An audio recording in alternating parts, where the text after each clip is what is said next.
Zimbabwe সিরিজের জন্য দল ঘোষণা। জিম্বাবুয়ের বিপক্ষে ৫ ম্যাচের টি-20 সিরিজ খেলবে বাংলাদেশ দল। আসন্ন এই সিরিজের প্রথম ৩ ম্যাচের জন্য দল ঘোষণা করেছে Bangladesh cricket board BCB.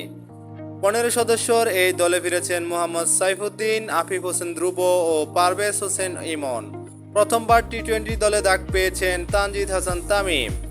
Bangladesh দল: নাজমুল হোসেন শান্ত, অধিনায়ক লিটন কুমার দাস, তানজিদ হাসান তামিম, তাওহিদ হৃদয়, মাহমুদুল্লাহ রিয়াদ, জাকের আলী অনিক, মোসাদ্দেক হোসেন সৈকত, রিশাদ হোসেন, তাসকিন আহমেদ, শরীফুল ইসলাম, তানজিম হাসান সাকিব, পারভেজ হোসেন ইমন, তানভীর ইসলাম, আফিফ হোসেন ও মোহাম্মদ সাইফুদ্দিন।